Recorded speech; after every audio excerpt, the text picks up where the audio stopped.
Assalamualaikum warahmatullahi wabarakatuh. Alhamdulillah walhamdulillahi rabbil alamin. Wassalatu wassalamu ala asyrafil anbiya'i wal mursalin wa ala alihi wa ashabihi wa man tabi'ahum bi ihsan ila yaumiddin, amma ba'd. Baiklah, di sini Bapak langsung saja menjelaskan materi kuliah kita akhlak tasawuf. Pada materi yang sekarang temanya ialah berkaitan dengan akhlak terpuji. Akhlak terpuji. Terlebih dahulu kita mesti harus mengerti, mengulang kaji sebelumnya, bahwasanya akhlak berasal dari bahasa Arab yang berarti jamak dari khuluq. Artinya adat kebiasaan, perangai, tabiat, dan muru'ah, Dan akhlak itu juga dapat diartikan sebagai budi pekerti, watak, tabiat. Akhlak ini adalah sebagai suatu media yang memungkinkan adanya hubungan antara khaliq dengan makhluk dan antara makhluk dengan makhluknya. Hablum minallah, hablum minannas. Pengertian akhlak dilihat dari secara istilah, menurut Said Sabiq, akhlak ini berarti keadaan jiwa seseorang yang menimbulkan terjadinya perbuatan-perbuatan dengan mudah. Berarti seseorang itu melakukan perbuatan itu spontan saja, mudah saja, karena sudah merupakan kebiasaan bagi dirinya sehingga mudah untuk dilaksanakan, tanpa berpikir panjang, tanpa ada maksud-maksud yang lainnya, karena itu sudah menjadi kebiasaannya untuk mengerjakan suatu perbuatan.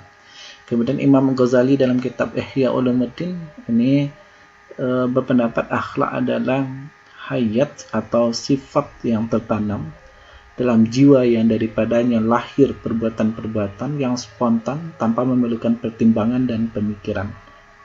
Maka jika sifat tersebut melahirkan suatu tindakan terpuji, menurut akal dan norma agama, ia dinamakan akhlak yang baik.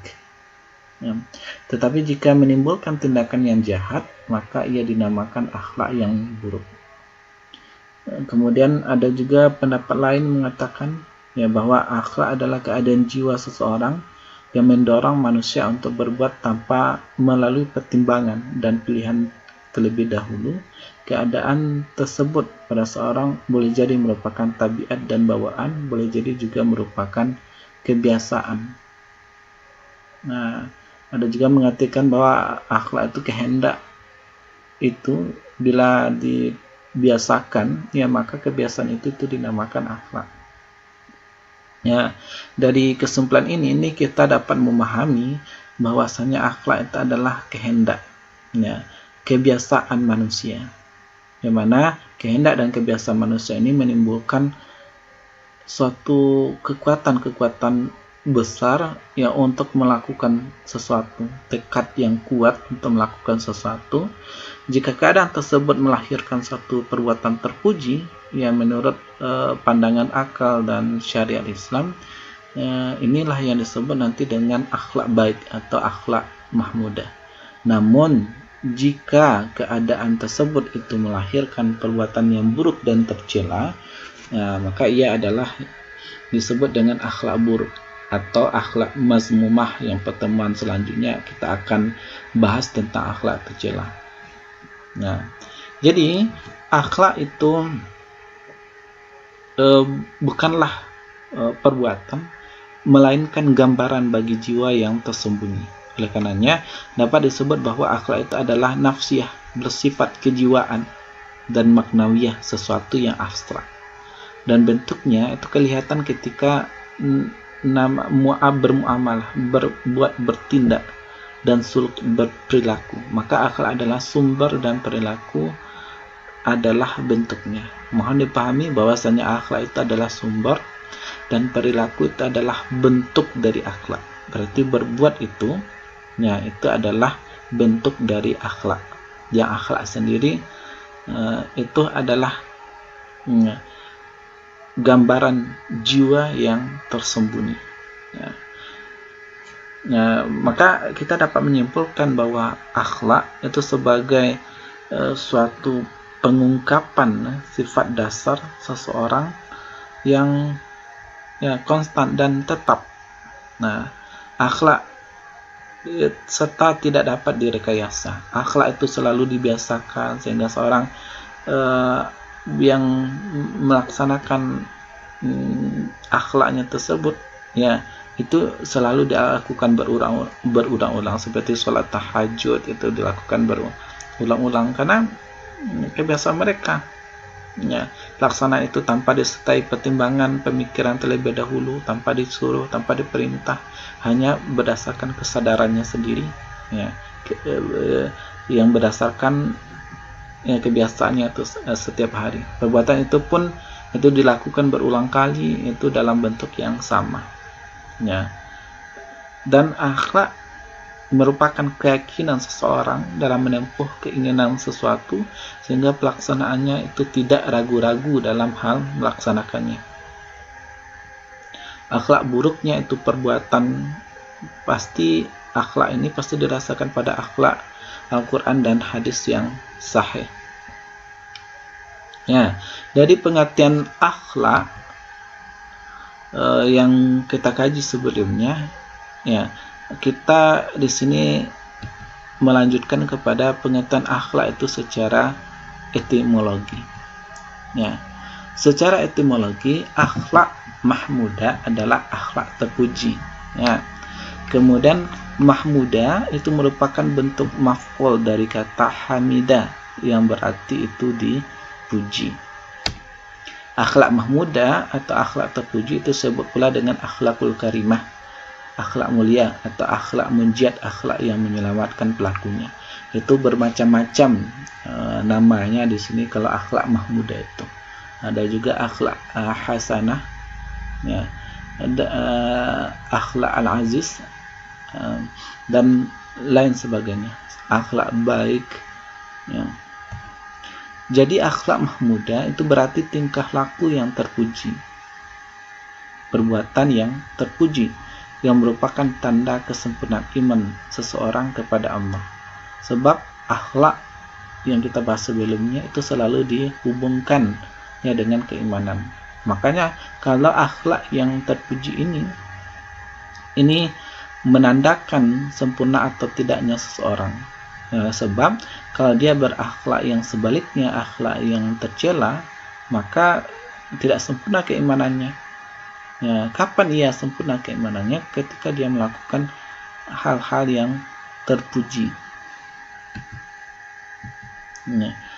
Adapun kita lihat di sini pengertian akhlak mahmudah secara terminologi, secara istilah, itu para ulama itu berpendapat. Yang pertama, yang umum yang kita menjadikan banyak dipakai bukunya yaitu Al-Ghazali, yang terdapat di dalam kitabnya Ihya Ulumuddin. Kalau di Indonesia ini, kalau mazhab kita itu dalam bidang fikih itu banyak berpatokan pada Imam Syafi'i, sedangkan mazhab kita itu dalam bidang akhlak yang banyak dipakai di Indonesia ini Imam Al-Ghazali. Makanya banyak buku-buku karya Al-Ghazali dalam bidang akhlak yang dipakai baik di pesantren atau di sekolah. Menurut Al-Ghazali, sebagai dikutip oleh Syamsul Munir, akhlak terpuji itu merupakan sumber ketaatan. Sumber ketaatan dan kedekatan kepada Allah, sehingga mempelajarinya dan mengamalkan merupakan kewajiban individual setiap muslim. Artinya apa?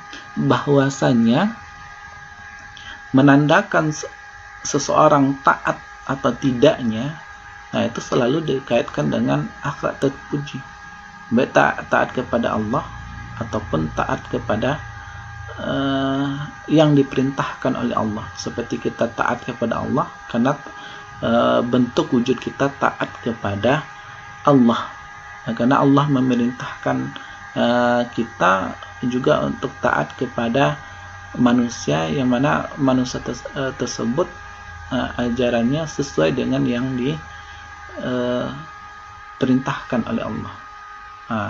Dan akhlak terpuji ini merupakan sumber dari segala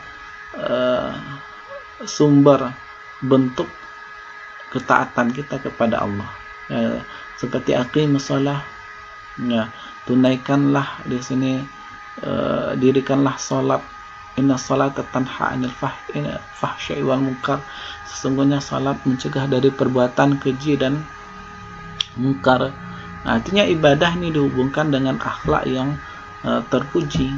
Sebab kalau tidak sempurna salat seseorang, kalau dia itu tidak berpengaruh salatnya terhadap perbuatan terpuji yang mesti ia lakukan di tengah-tengah masyarakat.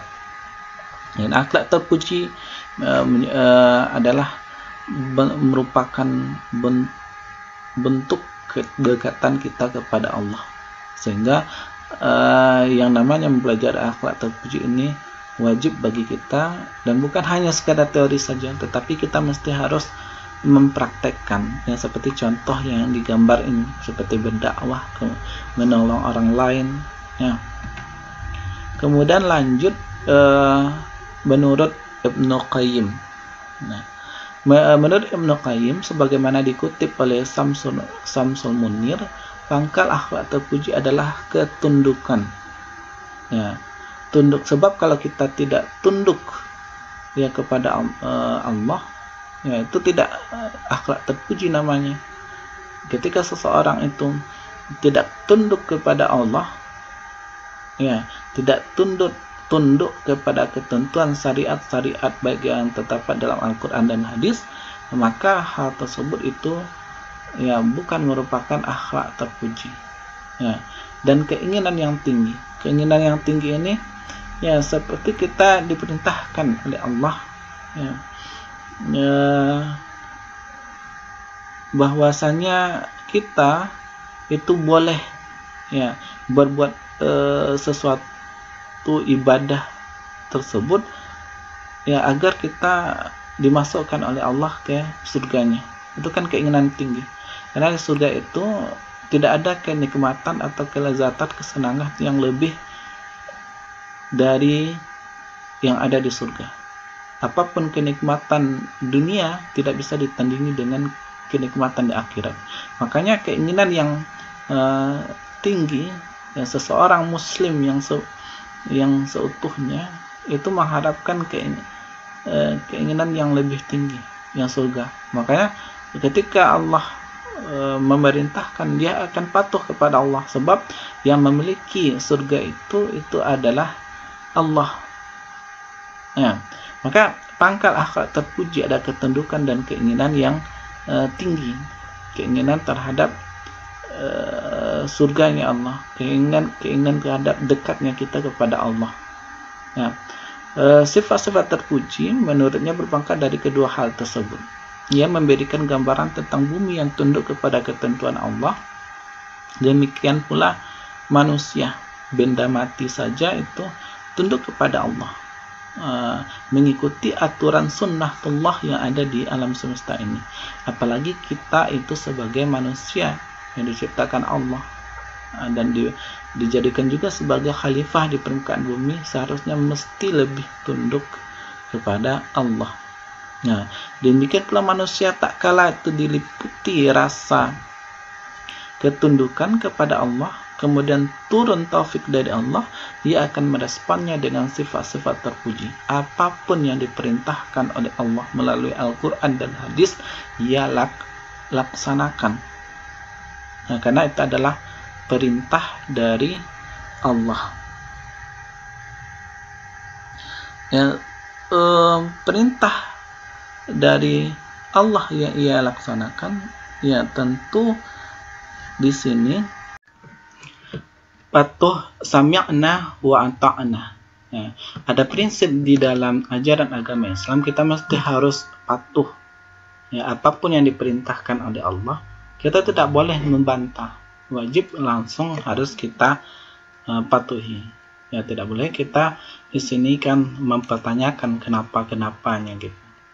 Artinya inilah yang dikatakan prinsip kami mendengar dan kami patuh. Semua yang diperintahkan oleh Allah, kalau Allah dan Rasul memerintahkan sesuatu, ya harus kita laksanakan, dan kalau melarang sesuatu harus kita tinggalkan. Ya, yang tentunya semua perintah tersebut tentu ada hikmahnya di dalam kehidupan kita. Kemudian lanjut, ya, akhlak itu menurut Abu Daud As-Sijistani, akhlak terpuji adalah perbuatan-perbuatan yang disenangi, sedangkan akhlak tercela adalah perbuatan-perbuatan yang harus dihindari. Yang dimaksud dengan perbuatan-perbuatan yang disenangi di sini adalah perbuatan yang sesuai dengan fitrah manusia. Ya.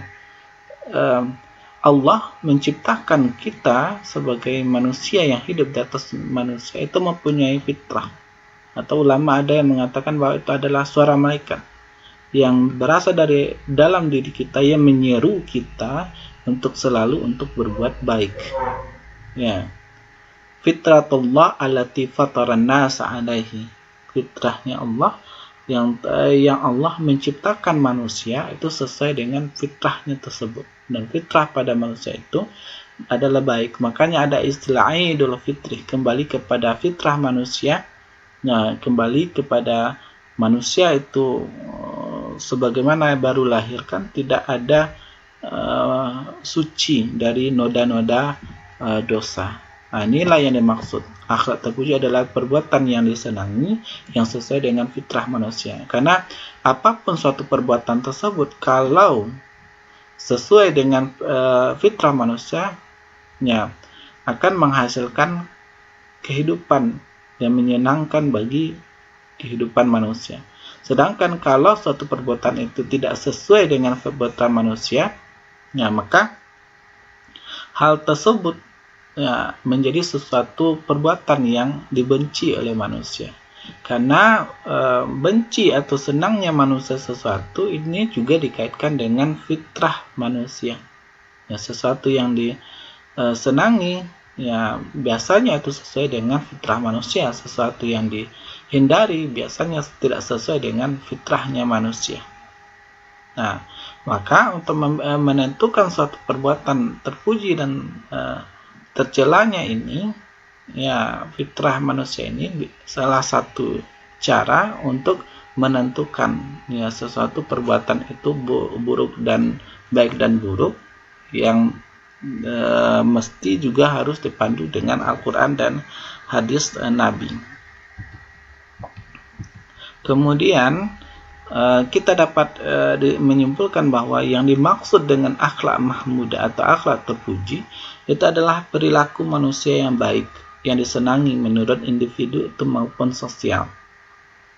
Tapi bukan hanya itu, ada batasannya di sini. Apa batasannya? Yaitu sesuai dengan ajaran yang bersumber itu dari Quran. Nah, kenapa? Karena kalau hanya disenangi menurut individu ataupun menurut secara sosial, nanti itu akan berbeda-beda, relatif berbeda antara satu orang dengan orang yang lainnya. Pemikirannya berbeda-beda, pendapatnya berbeda-beda, begitu juga dengan standar baik dan standar buruknya nanti juga akan berbeda-beda. Ya, makanya moral, etika, dan susila ini yang berasal dari baik yang disenangi atau oleh individu atau masyarakat itu harus disesuaikan dengan ajaran yang bersumber dari Al-Quran dan hadis. Karena Al-Quran dan hadis sebagai barometer, alat ukur untuk menentukan sesuatu apakah itu baik dan buruk. Akhlak mahmudah itu dilahirkan oleh sifat-sifat mahmudah yang terpendam itu di dalam jiwa manusia. Nah, karena yang akhlak itu ya sesuatu yang timbul dari dalam diri manusia, dalam jiwa manusia. Maka mau tidak mau akhlak mahmudah itu ya adalah sifat yang terpendam dalam jiwa manusia. Karena sifat terpuji ini bagian dari akhlak. Karena akhlak terbagi dua, akhlak mahmudah dan akhlak mazmumah, akhlak yang tercela. Kemudian akhlak terpuji ini adalah perilaku atau sifat yang melekat dalam diri manusia yang dapat mendatangkan kesenangan, mempunyai nilai kebenaran, mendatangkan rahmat, dan memberikan kebaikan. Sifat terpuji itu berhubungan erat dengan kebaikan, yaitu sesuatu yang berhubungan dengan luhur, bermartabat, menyenangkan, dan disukai manusia. Di antara contoh akhlak terpuji itu adalah jujur, adil, berbaik sangka, tawadu, santun, pemurah, dan lain sebagainya. Oleh karena itu, sikap dan tingkah laku yang lahir adalah cermin dari sifat atau kelakuan batin seseorang. Atau biasa itu disebut di dalam hadis, ya, setiap manusia itu ada yang namanya hati. Hati itu adalah penentu. Ya, kalau hati seseorang itu baik, maka baiklah seluruhnya, seluruh perbuatannya. Kalau hati seseorang itu buruk, maka buruklah segala sesuatunya. Allah wahyal qalb. Jadi itu adalah hatinya manusia, penentu. Nah, makanya tidak benar apa yang disampaikan oleh Nabi, innamal a'malu binniyat, bahwa segala sesuatu itu tergantung kepada niatnya. Ya. Akhlak terpuji itu senantiasa berada dalam kontrol ilahi. Ya, bahasa dari kontrol Al-Quran dan hadis. Karena standar baik dan standar buruknya itu adalah Al-Quran dan hadis.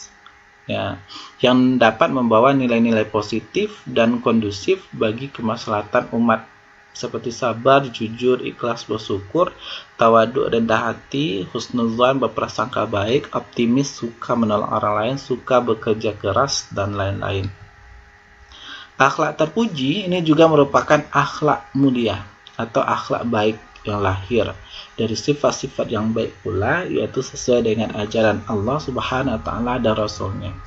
Makanya yang dikatakan akhlak terpuji itu bisa, kalau dalam teori filsafat itu ada 4 kriterianya, yaitu yang pertama, nah, niatnya itu adalah baik, yang kedua itu prosesnya baik, ketiga hasilnya baik, yang keempat itu efeknya itu baik. Nah, ya, kita contohkan di sini, niatnya itu baik. Nah, kalau kita memberi, kita harus niatnya itu baik, niatnya itu harus ikhlas. Ya, itu harus dipertimbangkan juga. Kemudian prosesnya, kita memberi seseorang fakir miskin itu uang umpamanya, prosesnya ditanyakan di sini, dari mana kita mendapatkan uang itu? Apakah dari mencuri atau dari hasil penipuan atau yang lain sebagainya? Nah, prosesnya itu harus baik, dari yang halal. Kemudian yang ketiga itu adalah hasilnya.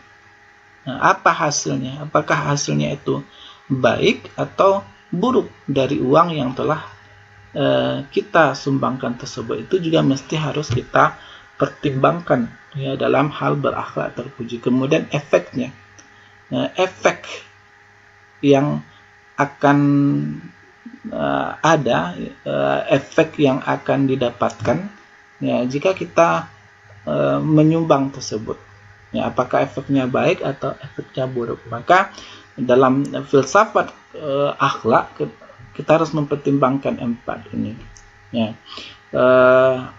niatnya, prosesnya, hasilnya, kemudian efek dari akhlak itu tersebut. Ya, kemudian kita membahas dasar-dasar akhlak mahmudah. Dalam Islam, dasar yang menjadi alat pengukur untuk menyatakan bahwa sifat seseorang itu baik atau buruk adalah itu Al-Quran dan Sunnah. Standar baik dan standar buruk menentukan sesuatu itu baik atau buruk menurut ajaran akhlak itu adalah berdasarkan Al-Quran dan Sunnah. Kalau menurut Al-Quran itu baik, maka itu adalah perbuatan baik. Kalau menurut sunnah itu adalah perbuatan buruk, ya, itu adalah sesuatu perbuatan yang buruk. Dan antara Al-Quran dan hadis ini tidak akan pernah bertentangan satu dengan yang lainnya. Ya, karena apa? Karena keduanya itu bersumber dari Allah. Seperti sunnah, wa ma yantiqu 'anil hawa in huwa illa wahyu yuha. Ya, sesungguhnya Nabi Muhammad itu tidak menyampaikan satu hadis ya berdasarkan hawa nafsunya, tetapi menyampaikan hadis itu berdasarkan wahyu yang telah diwahyukan kepadanya. Nah, artinya ini Al-Quran dan Sunnah ini merupakan wahyu yang berasal dari Allah, petunjuk yang berasal dari Allah. Karena sumbernya di sini sama, ya makanya tidak akan mungkin bertentangan. Yang ditemukan hanyalah Al-Quran itu dijelaskan oleh Sunnah Nabi. Ya. Akhlak atau ajaran budi pekerti yang menurut pendapat umum masyarakat baik tetapi bertentangan dengan Al-Quran dan Sunnah, maka haram hukumnya untuk diamalkan. Ya, karena sumber mutlak, kebenaran yang mutlak itu adalah Al-Quran dan hadis. Sedangkan pendapat umum dari masyarakat baik itu sifatnya relatif, bisa benar, bisa salah. Maka walau bagaimanapun keadaannya, kita harus mendahulukan Al-Quran dan As-Sunnah. Makanya itu di dalam fikih, ya, sumber-sumber hukum Islam itu sumber hukum pertama itu adalah Al-Quran, sumber hukum kedua itulah adalah hadis, kemudian hukum ketiga itu adalah ijma', dan kemudian selanjutnya secara berurutan nantinya. Yang Al-Quran dan As-Sunnah tetap diposisikan nomor 1 dan nomor 2. Begitu juga dengan ya, pendapat masyarakat. Ya, pendapat masyarakat yang menganggap baik, ya jelas kalau nanti ditemukan bertentangan dengan Al-Quran Sunnah, jelas haram hukumnya itu untuk diamalkan. Ya, makanya kita hidup di masyarakat ini mesti mempelajari Al-Quran dan Sunnah, wajib bagi kita.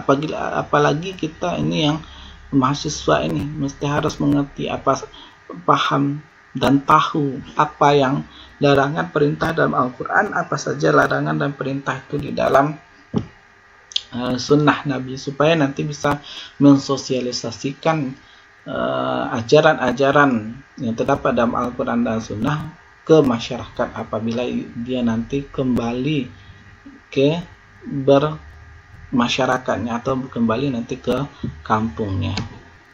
Ya, jadi akhlak Islami itu bersumber pada ajaran-ajaran Islam, yaitu Al-Quran dan As-Sunnah. Nah, kita lihat di sini ya, Al-Quran. Nah, artinya sumber ajaran akhlak yang pertama itu adalah Al-Quran. Ayat-ayat Al-Quran banyak membicarakan tentang akhlak-akhlak yang terpuji. Ya, Al-Quran itu bukanlah hasil pemikiran manusia. Ya, yang berbeda dengan moral, etika, susila, aturan-aturan yang dibuat manusia itu pemikiran manusia. Al-Quran beda. Al-Quran itu bukan hasil pemikiran manusia. Jadi kita harus membedakan antara Al-Quran dengan yang selain dari Al-Quran. Ya. Melainkan itu firman Allah yang diturunkan kepada Nabi Muhammad SAW melalui malaikat Jibril itu sebagai pedoman sekaligus petunjuk bagi setiap muslim. Di dalam Al-Quran yang dijadikan dasar berakhlak baik, yaitu Quran surat Al-Ahzab ayat 21. Laqad kana lakum fi Rasulillah uswatun hasanah liman kana yarjullaha wal yawmal akhir wa dzakarallaha katsiran. Sungguh telah ada pada diri Rasulullah itu suri tauladan yang baik bagi siapa yang mengharapkan Allah dan hari akhir, wa dzakarallaha katsiran, dan mengingat dan banyak mengingat Allah Subhanahu wa taala. Ya, dalam ayat ini menyatakan ya bahwasanya contoh suri teladan yang terbaik yang harus kita jadikan sebagai panutan itu adalah Nabi Muhammad ya sallallahu alaihi wasallam. Ayat tersebut menunjukkan bahwa Rasulullah memiliki akhlak yang terpuji, sehingga patut dijadikan sebagai suri teladan dalam segala lapangan kehidupan. Nah, apapun permasalahan yang kita hadapi dan lain sebagainya, itu akan Ananda temukan itu baik pada Al-Quran ataupun pada hadis Nabi. Maka yang namanya Al-Quran dan hadis ini sebagai problem solving, menyelesaikan, memecahkan masalah yang dihadapi oleh manusia. Di dalamnya ada rumus-rumus yang mana apapun permasalahan manusia dapat diselesaikan. Oleh karena itu, perkataan dan perbuatan beliau harus dijadikan panutan. Ini sebagai contohnya. Ya, seperti perkataan Presiden Jokowi, Nabi Muhammad jadi panutan membangun Indonesia. Ya, semangat perubahan seperti yang dilakukan Rasulullah itu kami teladani dalam membangun Indonesia yang lebih baik, Indonesia yang maju. Kemudian yang kedua sebagai sumber akhlak terpuji yaitu adalah as-sunnah atau hadis Nabi. Apa itu sunnah atau hadis? Ma'udifa ilan nabi min qaulin aw fi'lin aw takririn. Ya, segala sesuatu yang disandarkan kepada Nabi, baik perkataan, perbuatan atau ketetapan yang berasal dari Nabi, termasuk juga sifat-sifat Nabi, keadaan Nabi, dan yang berhubungan dengan Nabi.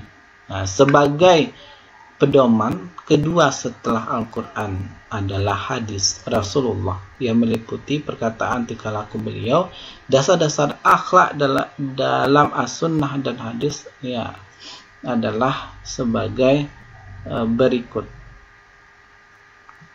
Ya, ini contoh sangat banyak ya kitab-kitab hadis baik di dalam kutubus sittah atau kutubus tis'ah, kitab 6 imam ilmu hadis, Sahih Bukhari, Muslim, Sunan Abu Daud, An-Nasai, At-Tirmizi. Ya, kemudian kitab-kitab hadis lainnya sangat banyak di sini yang dapat kita jadikan sebagai referensi, ya, referensi akhlak terpuji. Innama bu'istu liutammima makarimal akhlak. Sesungguhnya aku di sini adalah Nabi Muhammad. Ya, aku diutus, Nabi Muhammad itu diutus liutammima makarimal akhlak, untuk menyempurnakan akhlak manusia. Nah, agar akhlak manusia itu menjadi akhlak yang terpuji, ya, yang sesuai dengan tuntunan Al-Quran dan hadis, itu maka diutusnya Nabi Muhammad sebagai penyempurna akhlak. Ini juga bersesuaian itu dengan ayat Al-Quran, ya, surat Al-Qalam ayat 4, wa innaka la'ala khuluqin azim. Dan sesungguhnya Nabi Muhammad itu benar-benar itu berbudi pekerti yang agung. Nah, di sini jelas Nabi Muhammad itu sudah memenuhi kriteria seseorang panutan yang dapat dijadikan pedoman dalam berakhlak yang terpuji. Ya, Nabi bisa dipedomani karena tugas Nabi diutus untuk menyempurnakan akhlak agar kita menjadi akhlak yang mulia. Maka pedoman kita itu Al-Quran dan hadis. Ya, kalau kita merujuk kepada hadis-hadis Nabi itu sangat banyak ya, yang membahas berkenaan dengan akhlak terpuji ini.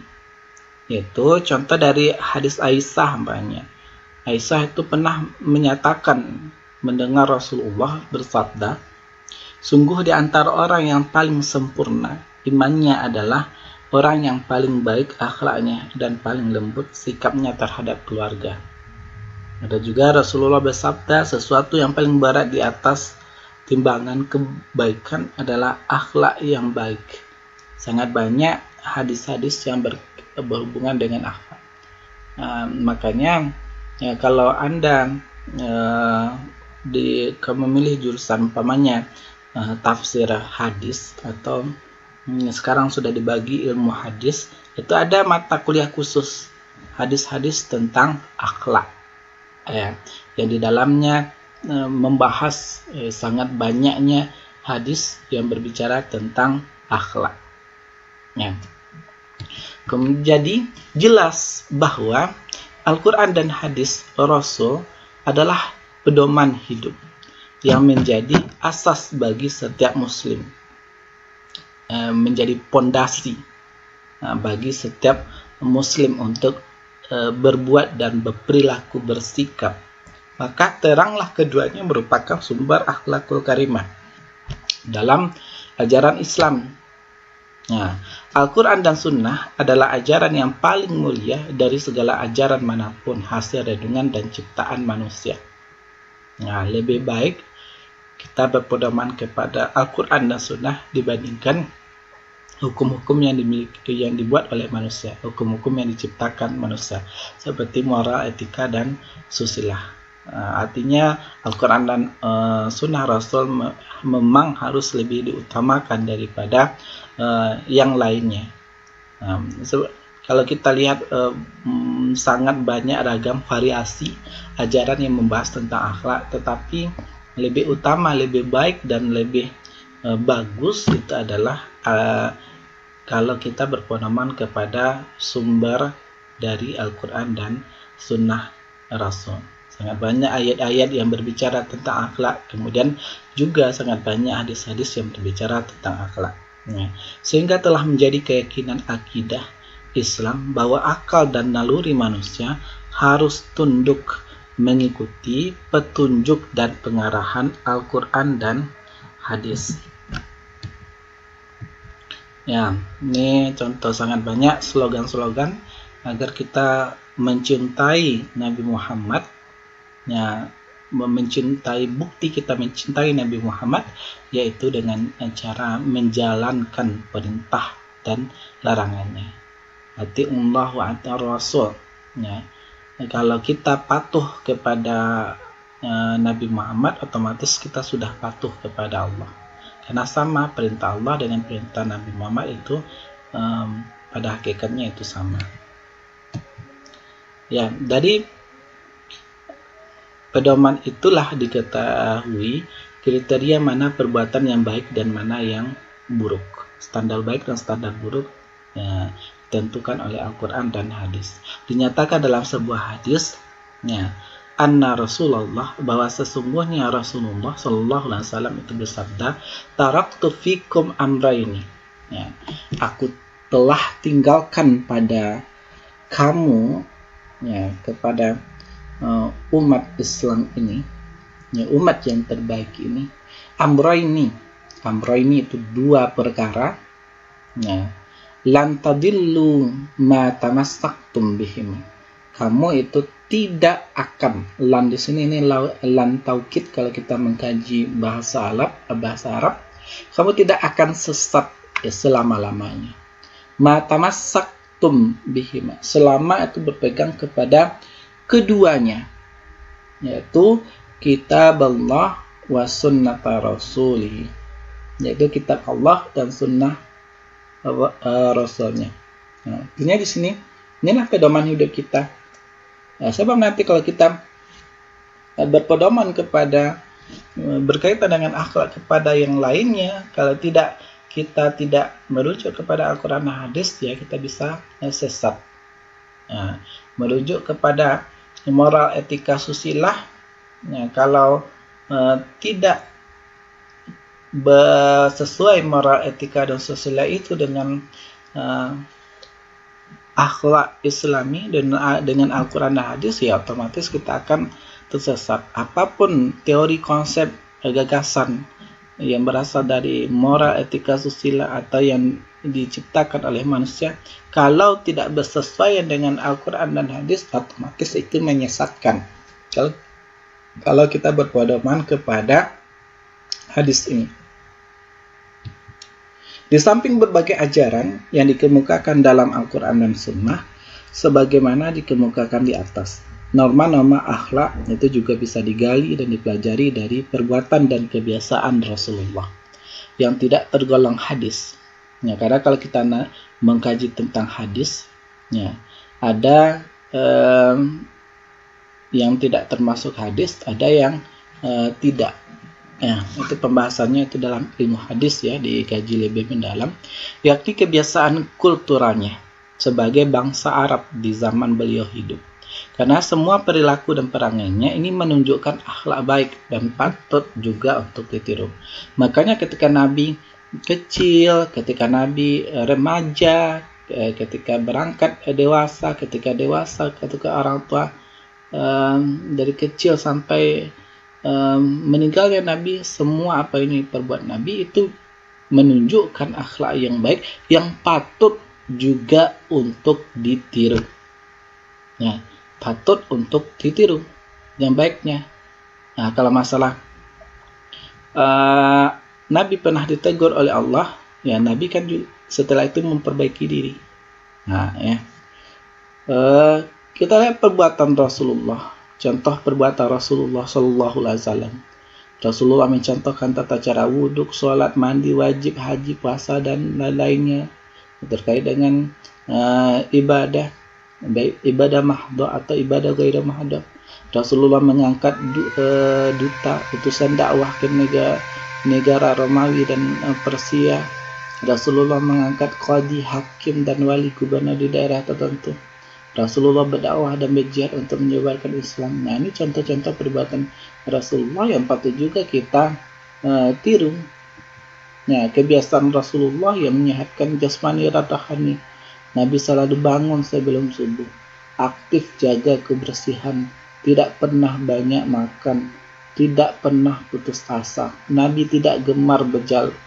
Nabi itu gemar ya berjalan kaki. Nabi tidak pemarah, Nabi tak pernah iri hati. Ini patut kita contoh di dalam kehidupan. Inilah yang dikatakan laqad kana lakum fi Rasulillah uswatun hasanah, contoh teladan yang baik. Ya, kebiasaan harian Rasulullah, bangun dari tidur dengan membaca doa, kemudian bersiwak, membersihkan diri, sholat subuh berjamaah itu di masjid, melakukan tugas dalam pekerjaan dengan baik, kemudian sholat duha, kemudian qailullah, tidur sejenak 10-15 menit, makan malam bersama keluarga, menghabiskan waktu dengan keluarga, tidur malam setelah salat isya, kemudian qiyamul lail, membangunkan keluarga untuk salat. Nah, ini kan contoh-contoh kebiasaan harian Rasulullah yang patut kita tiru itu di dalam kehidupan ini. Jika ini kita laksanakan, insya Allah kita akan sukses, bahagia dunia dan akhirat. Inilah yang diharapkan. Kita belajar akhlak tasawuf ini bukan hanya sekadar teori, tetapi ini juga adalah bentuk wujud mengingatkan Ananda ya, untuk melaksanakan apa yang Anda ketahui. Ya, sebab kenapa? Kabura maqtan 'indallah an taqulu ma la taf'alun. Amat besar kebencian Allah kamu mengatakan apa yang tidak kamu kerjakan. Kita tahu, ya seharusnya kita mengerjakan apa yang kita ketahui menurut ajaran Islam. Ya. Kemudian macam-macam akhlak mahmudah, akhlak terpuji. Dalam menentukan akhlak terpuji, para ulama merujuk pada ketentuan Al-Quran dan hadis sesuai dengan konsep baik dan buruk dalam pandangan Islam, sesuai dengan standar baik dan standar buruk dalam ajaran akhlak. Nah, kita lihat di sini macam-macam akhlak. Macam-macam akhlak itu dibagi dua, ya, akhlak lahir dan kemudian akhlak yang batin. Ya, yang pertama itu adalah akhlak lahir. Akhlak lahir ini berarti itu melakukan seluruh amal ibadah, sholat, puasa, zakat, haji umpamanya, yang diwajibkan Tuhan, melakukan seluruh amal ibadah yang diwajibkan Tuhan, ya, termasuk berbuat baik kepada sesama dan lingkungan dikerjakan oleh anggota lahir. Nah, bedanya nanti dikerjakan dengan anggota lahir. Ya, sedangkan kalau akhlaknya batin dikerjakan oleh anggota batin. Nah, karena diri kita ini terdiri dari dua bentuk. Ada jasmani dan ada rohani. Apabila akhlak terpuji, akhlak mahmudah itu dikerjakan oleh jasmani kita, otomatis ini yang dinamakan akhlak lahir. Nah, seperti sholat itu kan kita laksanakan gerakan sholat itu, ya, seperti berpuasa itu kan kita tidak makan, kita melaksanakannya itu dengan lahir kita. Nah, ya, itu kan bisa kita lihat tampak kita mengerjakan atau tidak.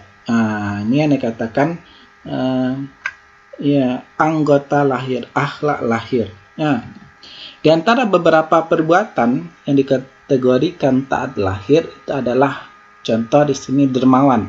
Itu jelas kita memberi seseorang, membantu orang lain. Itu kan dermawan, kelihatan. Perbuatan mulia yang dilakukan seseorang karena kecintaannya dalam mendermakan harta kekayaannya kepada orang lain.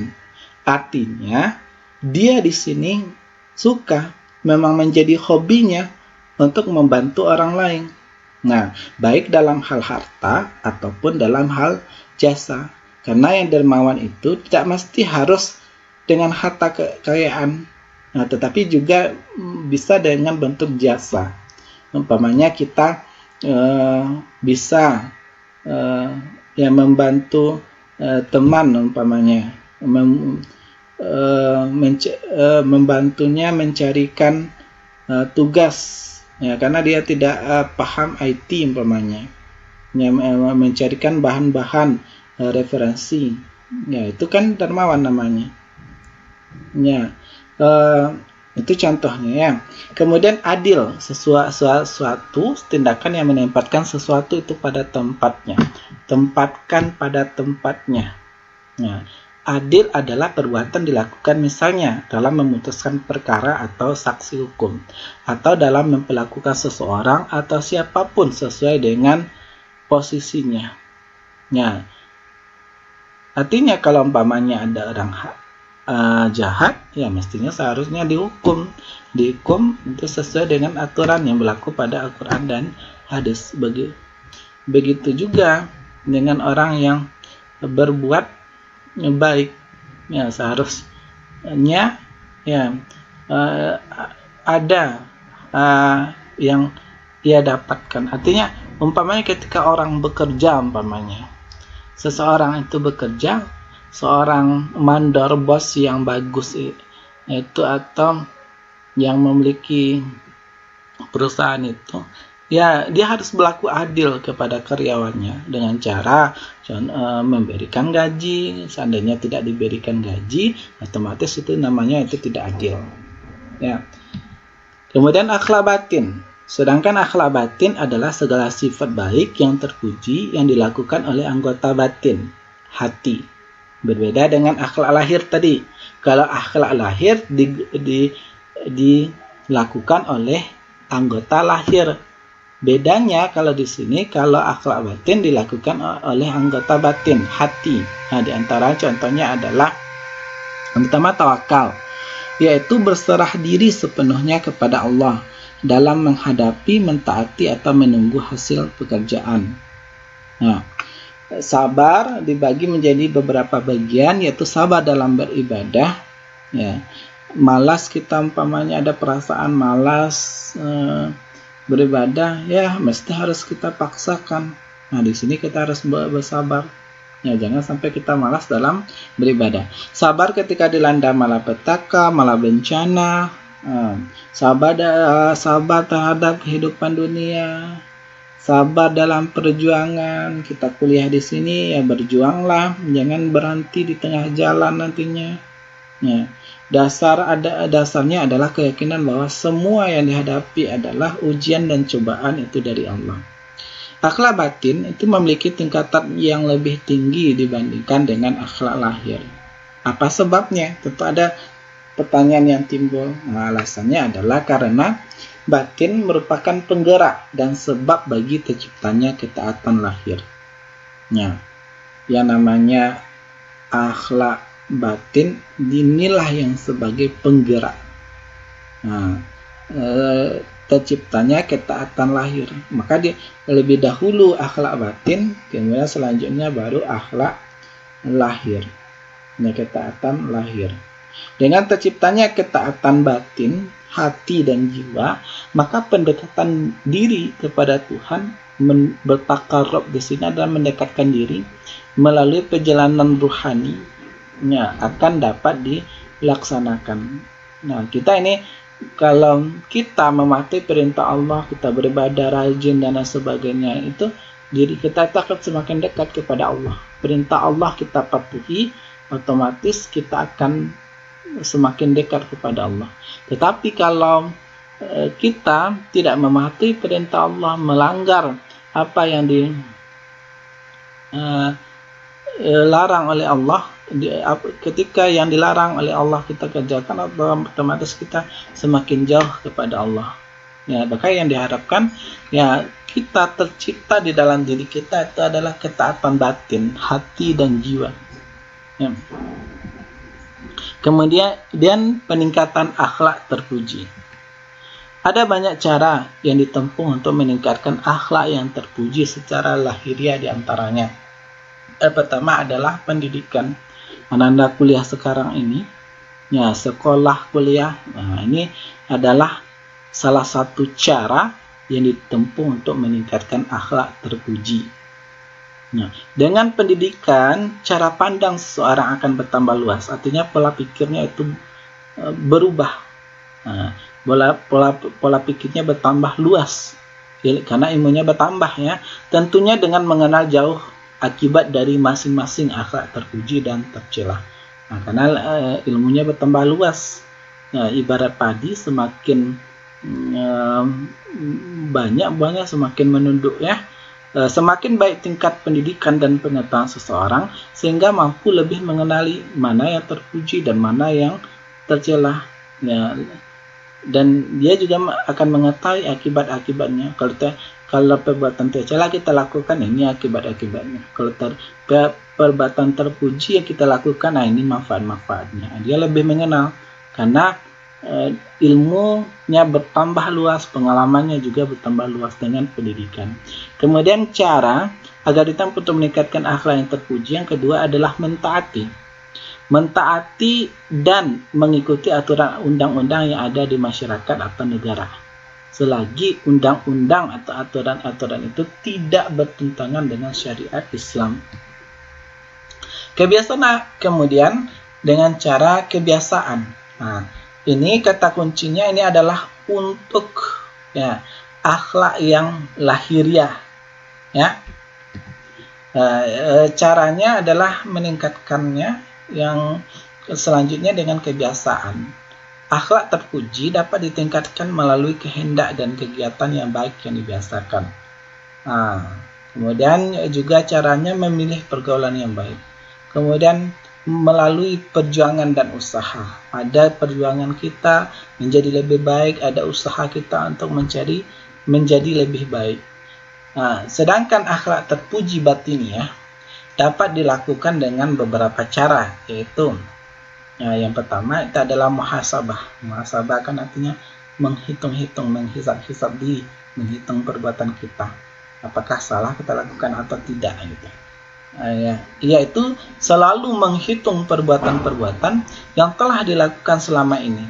Baik perbuatan buruk beserta akibat yang ditimbulkannya atau perbuatan baik beserta akibat yang ditimbulkan olehnya. Kemudian mu'aqabah, memberikan hukuman terhadap berbagai perbuatan dan tindakan yang telah dilakukannya. Hukuman tersebut tentu bersifat ruhiyah dan berorientasi pada kebijakan, seperti melakukan salat sunat yang lebih banyak dibandingkan biasanya, berzikir dan sebagainya. Ini salah satu yang dilakukan oleh para ulama muaqabah. Ya. Sedangkan yang lain, ya akhlak untuk meningkatkan akhlak terpuji batiniah, ya, caranya muahadah, perjanjian dengan hati nurani, dengan batin kita untuk tidak mengulangi kesalahan, artinya bertobat, ya, dan keburukan tindakan yang dilakukan serta menggantinya dengan perbuatan baik. Maka ini disebut taubatan nasuha, menyesal dan menggantinya dengan perbuatan baik. Nah, wattaqillaha haitsuma kunta wa'atbi as-sayyi'atal hasanata tamhuha wa khaliqin nasa bi khuliqin hasanin. Nah, bertakwalah kepada Allah di mana saja kamu berada. Wattaqillaha haitsuma kunta wa'atbi as-sayyi'atal hasanata tamhuha, dan iringilah suatu keburukan itu dengan kebaikan, saya akan menghapuskannya. Nah, ya, seperti ini yang muahadah, ya. Kemudian mujahadah, berusaha maksimal untuk melakukan perbuatan yang baik untuk mencapai derajat ihsan sehingga mampu mendekatkan diri kepada Allah. Muraqabah, hal tersebut dilakukan dengan kesungguhan dan perjuangan keras karena perjalanan untuk mendekatkan diri kepada Allah banyak rintangannya, itu banyak halangannya. Maka kita perlu mujahadah, ya. Nanti akan dibahas dalam mujahadah an-nafsi. Ciri-ciri akhlak mahmudah. Ajaran-ajaran agama Islam, ya, terdapat dalam syariat dan hukum-hukum Islam, ya, merupakan tuntunan yang ditujukan kepada manusia agar hidup dunia menurut aturan dan norma yang terpuji. Artinya Allah menciptakan kita sebagai manusia itu Allah tidak melepas diri saja, ya, seenaknya saja diperbuat di permukaan bumi. Tidak. Manusia diciptakan di atas permukaan bumi, diberikan aturan-aturan yang mesti harus dia patuhi, dan ia terikat dengan aturan-aturan, apalagi umat Islam terikat dengan aturan-aturan yang berasal dari Al-Quran dan hadis, terikat dengan ajaran-ajaran agama Islam. Nah,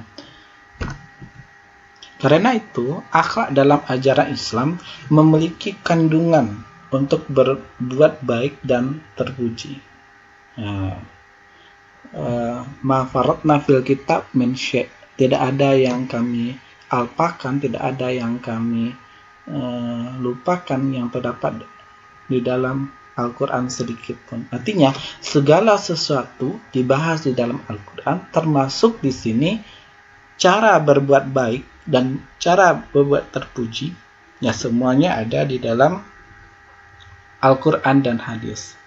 Ajaran Islam berbicara tentang berbuat baik dan berbuat terpuji dari A sampai Z, ya, semuanya, apapun itu, dari ujung rambut ke ujung kaki, semuanya ada di dalam Islam, dibahas di dalam ajaran agama Islam.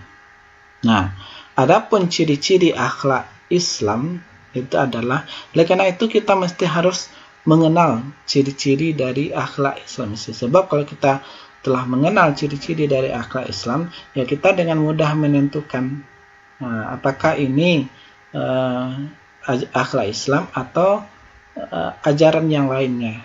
Nah, untuk membedakan akhlak Islam dengan ajaran yang lainnya, kita mesti harus mengetahui ciri-ciri, ya, dari akhlak mahmudah itu. Kita lihat yang pertama itu adalah kebaikan yang absolut. Karena berdasar pada Al-Quran dan Sunnah, maka kebaikan dalam agama Islam itu bersifat absolut, itu mutlak, 100% benar, tidak ada kekurangannya, ya, tidak ada kesalahannya, 100% benar. Islamlah yang bisa menjamin kebaikan yang mutlak. Kebaikan, kebenaran yang 100% itu Islamnya, ya, yang menjamin. Sedangkan selain dari ajaran-ajaran Islam, yaitu tidak ada satupun yang bisa menjamin yang benar.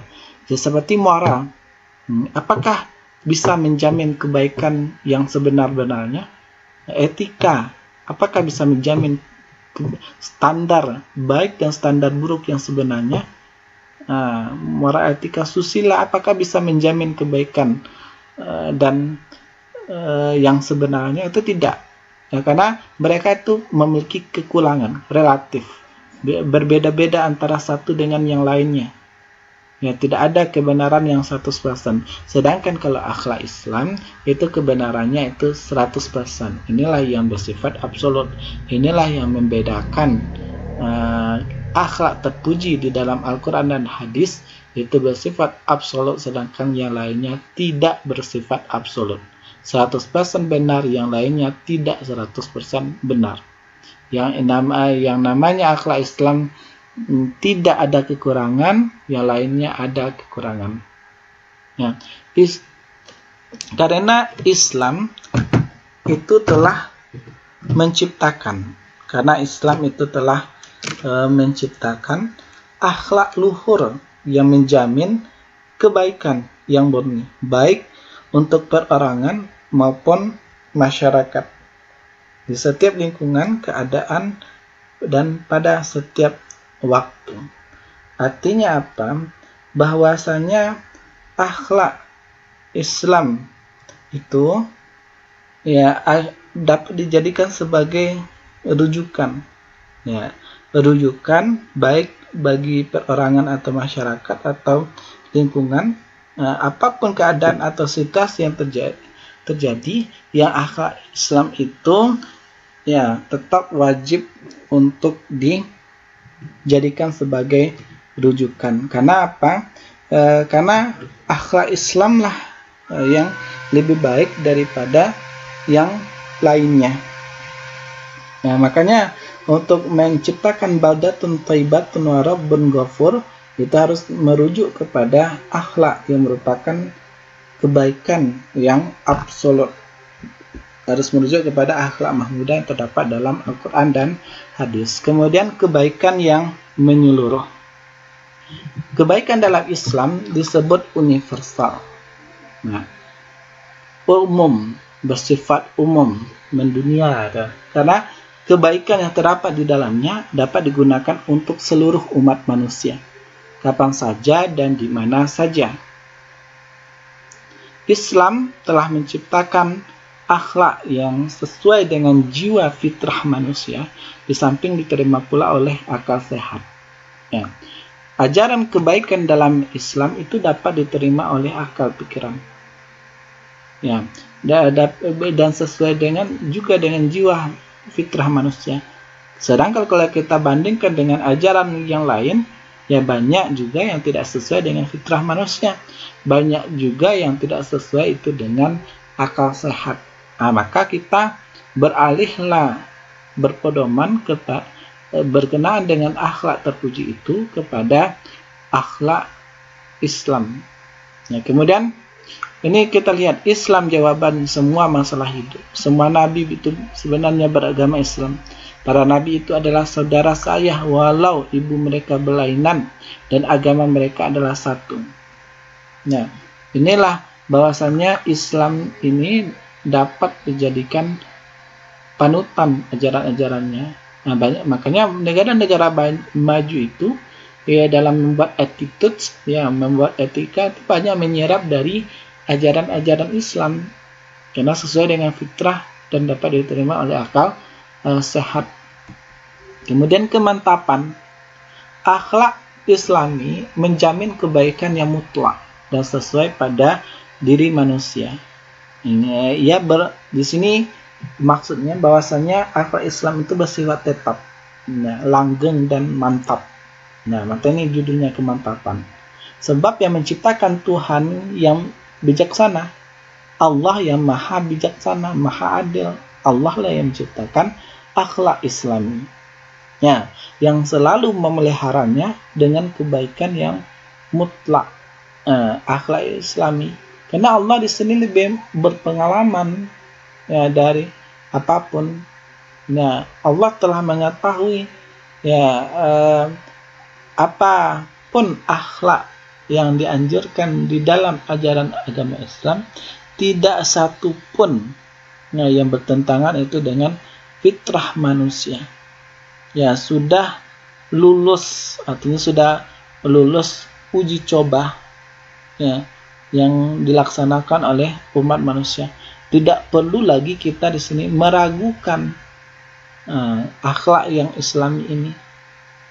Ya, tidak perlu kita ragu ya untuk melaksanakan di tengah-tengah masyarakat. Maka kita sebagai warga negara ya, kalau ingin memajukan bangsa dan negara kita harus merujuk kepada akhlak yang Islami. Ya, tidak ada yang lebih mampu memajukan suatu bangsa kecuali dengan akhlak yang Islami, bukan dengan ajaran-ajaran yang lainnya, apalagi nanti ajaran yang bertentangan dengan Islam. Ini slogan yang sini, Islam itu untuk semua. Wa ma arsalnaka illa rahmatan lil alamin.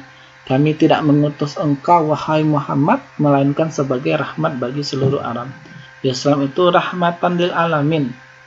Ya, makanya kita tidak perlu meragukannya lagi, melakukan ajaran-ajaran yang berkenaan dengan akhlak terpuji ini.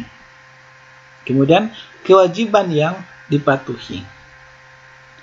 Akhlak yang bersumber dari agama Islam itu wajib kita patuhi, ditaati oleh manusia. Sebab ia mempunyai daya kekuatan yang tinggi menguasai lahir dan batin. Nah, ini kelebihannya. Bahwasanya akhlak ini punya kemampuan yang tinggi menguasai lahir dan batin. Baik dalam keadaan suka ataupun duka, juga tunduk pada kekuasaan rohani yang dapat mendorong untuk tetap berpegang kepadanya.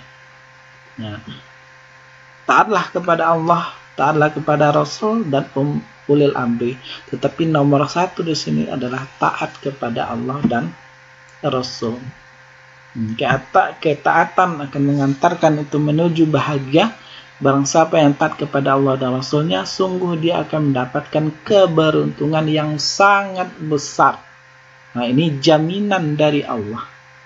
Ya, kalau kita mematuhi taat ya kepada Allah dan Rasulnya, ya kita akan beruntung dunia dan akhirat. Dan ini dijamin oleh Allah, tidak perlu kita ragukan lagi. Apa yang disampaikan Al-Quran itu semuanya benar, tidak ada yang salah karena berasal dari Allah. Nah, di dalam Islam itu ada hak dan kewajiban, ya baik bagi seorang pemimpin atau pekerjanya, baik bagi seorang anak kepada orang tuanya, ya baik bagi ya seorang pemimpin dengan rakyatnya. Ya, itu masih di dalam Islam itu diatur hak dan kewajibannya. Ya, hak yang harus kewajiban yang harus perlu dilaksanakan, ya hak yang mesti harus diterima. Semuanya itu diatur di dalam ajaran agama Islam. Ya. Dan ajaran-ajaran di dalam ajaran Al-Quran dan hadis pun itu juga banyak mendorong kita untuk selalu berpegang kepada Al-Quran dan hadis. Kalau tidak, dia akan bisa tersesat selama-lamanya. Selagi kita mematuhi ajaran Islam, berpegang pada Al-Quran dan hadis, otomatis kita akan bahagia, kita akan selamat, kita akan beruntung. Tetapi kalau kita tidak mematuhi ajaran Islam, maka akan diterima akibat sebaliknya. Kita tidak akan beruntung, kita itu tidak akan bahagia. Nah, inilah kewajiban yang mesti harus dipatuhi. Kemudian pengawasan yang menyeluruh. Agama Islam adalah pengawas hati nurani, hati kita, ya, dan akal yang sehat. Hati nurani itu dijadikan ukuran dalam menetapkan hukum dan ikhtiar agama. Agama Islam menjunjung tinggi akal sebagai mana banyak dijelaskan itu dalam ayat-ayat Al-Quran. Nah, ini contohnya Allah harus kita cintai, kemudian kita disuruh di dalam Al-Quran dan hadis menjaga hati. La'allakum ta'qilun, supaya kamu tuh menggunakan akal pikiran untuk mengerti bahwasanya akal kita itu diawasi oleh ajaran agama Islam. Hati nurani kita diberikan aturan-aturan agar hati kita sehat, agar akal pikiran kita sehat, ya, yang ajaran Al-Quran, hadis, ajaran agama Islam memberikan obat yang mujarab, obat yang tepat. Disinilah letak pengawasannya. Selalu yang namanya ajaran agama Islam mengontrol, ya, hati dan pikiran kita. Jangan gunakan akal dan perasaan Anda untuk menolak dalil. Kenapa? Karena dalil lah yang harus Anda jadikan pedoman. Dalil, hujjah yang terdapat dalam Al-Quran dan hadis, yaitu ayat-ayat Al-Quran dan hadis-hadis Nabi. Ya, kita tidak boleh menolak dengan akal kita. Ya, kita tidak boleh menolak dengan perasaan kita. Prinsip kita di sini adalah mematuhi, taat terhadap kewajiban yang disyariatkan dalam ajaran agama. Dan kenapa itu tidak dibolehkan? Ya, karena yang namanya dalil, ya, yang namanya Al-Quran dan hadis, yaitu adalah pengawas dari akal dan perasaan kita. Maka kita tidak boleh mendahulukan akal dan perasaan dibandingkan Al-Quran dan hadis. Harus kita utamakan dulu Al-Quran dan hadis dibandingkan dengan akal dan perasaan. Ya. Dan tidaklah patut bagi laki-laki yang mukmin, dan tidak pula bagi perempuan yang mukmin, apabila Allah dan Rasulnya telah menetapkan suatu ketetapan, akan ada bagi mereka pilihan yang lain tentang urusan mereka. Dan barang siapa mendurhakai Allah dan Rasulnya, maka sungguhlah dia telah sesat yang nyata. Quran Al-Ahzab ayat 36. Pengawasan yang menyeluruh di sini ini menekankan kepada kita bahwa apapun yang kita kerjakan yang berasal dari akal kita, yang berasal dari hati kita, apapun bentuknya, itu akan selalu diawasi oleh ajaran agama Islam. Al-Quranlah sebagai pengontrol. Ya, ibarat Ananda itu kan di kos itu diawasi oleh ibu kos. Yang namanya hati nurani dan akal itu diawasi oleh ajaran agama Islam. Artinya ajaran agama Islam itu sebagai barometer, alat ukur, ya, terhadap hati nurani dan akal pikiran. Kalau hati nurani kita benar, maka akan sesuai dengan ajaran agama Islam, Al-Quran dan hadis. Tapi jika seandainya hati nurani dan akal kita salah, maka pasti akan bertentangan dengan Al-Quran dan hadis. Maka mau tidak mau, hati nurani dan akal kita harus patuh mengikuti ajaran agama Islam, mengikuti Al-Quran dan hadis. Sifatnya hati nurani dan akal ini adalah sami'na wa ta'na, kami mendengar dan kami patuh.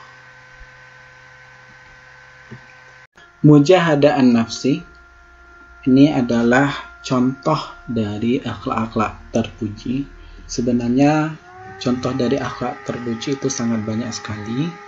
Ini dipilih ini berdasarkan jurusan, ya, karena Ananda MBS, Manajemen Bisnis Syariah dan Ekonomi Islam, maka disesuaikan dengan jurusan Ananda. Ya, beberapa akhlak terpuji.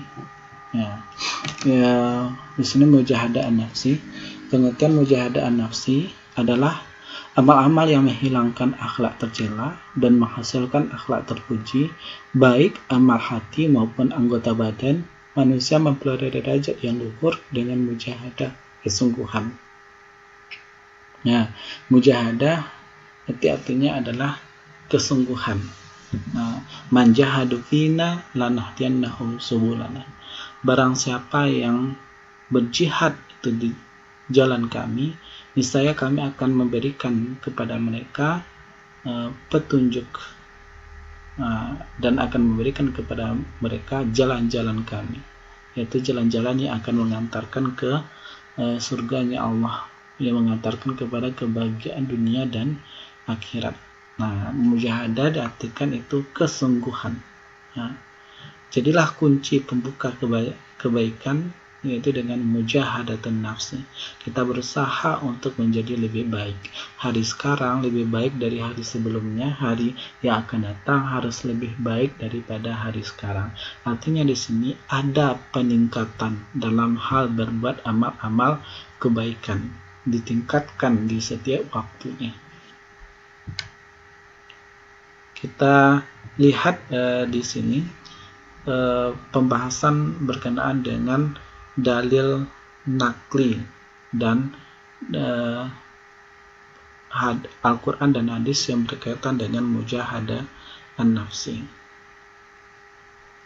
Wa qul i'malu, maka bekerjalah kamu, fasayarallahu amalakum, niscaya Allah dan Rasulnya itu akan melihat amal-amal yang kamu kerjakan. Ya'malu di sini juga berarti mujahadah an-nafsi, berusaha dengan semaksimal mungkin untuk bekerja karena Allah Ta'ala, untuk mengharapkan ridha Allah Subhanahu wa Ta'ala.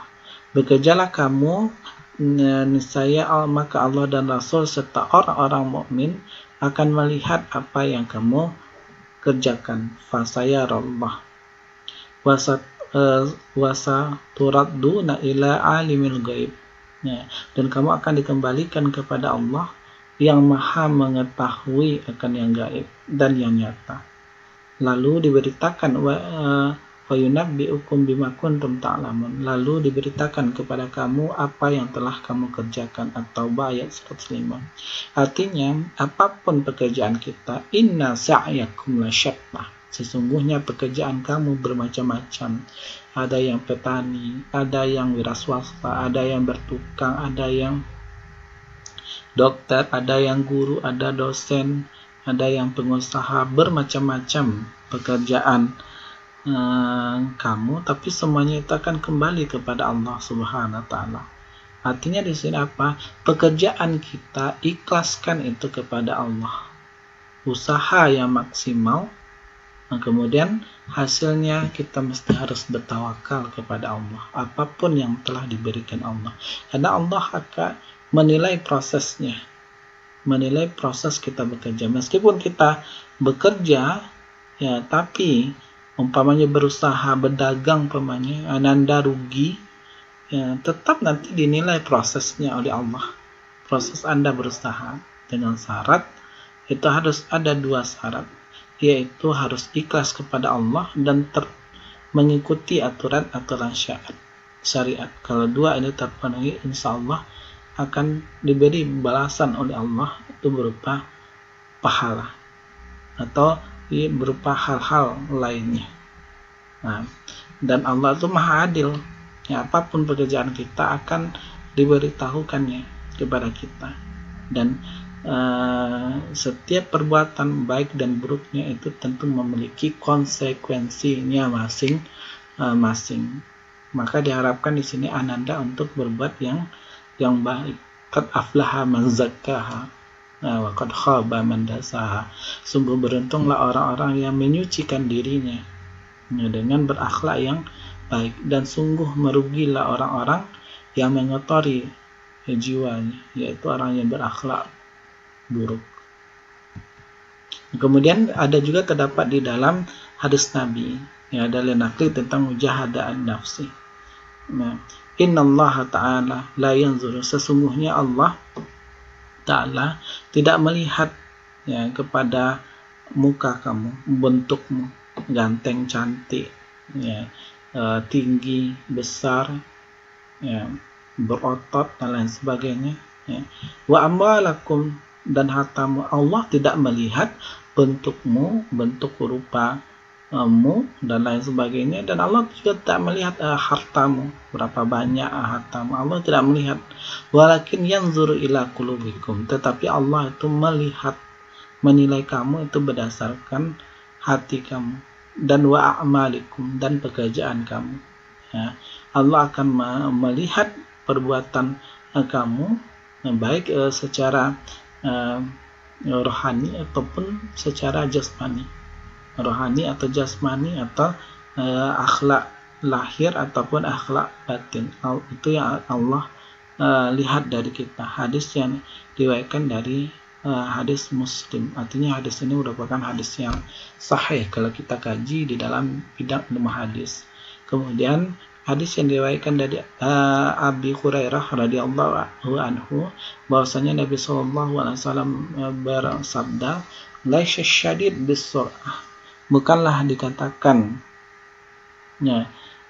seseorang itu berani, seseorang itu pemberani dengan adanya kekuatan fisiknya. Innama syadid, sesungguhnya yang dikatakan pemberani itu adalah yamliku nafsahu, bisa dia mengendalikan dirinya ketika marah. Nah, di sinilah letak kita harus mengendalikan emosi kita, mengendalikan diri kita. Nah, maka ketika sahabat Rasulullah ditanya oleh sahabat jihad yang paling besar, Nabi menjawab, jihad yang paling besar itu adalah yang memerangi diri sendiri, mujahadah an-nafsi, berusaha membentengi diri sendiri dari goda-godaan setan, berusaha memperbaiki diri sendiri, membentengi diri dari bisikan-bisikan hawa nafsu yang tidak sesuai dengan syariat, berusaha untuk selalu konsisten istiqamah di jalan yang lurus yang sesuai dengan ajaran agama Islam. Nah, ini Al-Quran dan hadis yang telah kita bahas berkenaan dengan mujahadah an-nafsi ini. Kemudian perilaku yang mencerminkan sikap mujahadah an-nafsi. Yang pertama adalah berpikir positif. Selalu berpikir positif, positive thinking dalam segala hal. Tidak pernah mempunyai prasangka buruk, tidak ada istilah suuzon terhadap siapapun dan apapun. Tidak memiliki perasaan untuk merendahkan, tidak memiliki perasaan sombong atau ujub, atau bahkan menghina siapapun yang ditemuinya. Nah, inilah kita diharapkan untuk selalu berperilaku positif. Inilah merupakan ciri-ciri dari mujahadah an-nafsi, perilaku yang mencerminkan sikap mujahadah an-nafsi.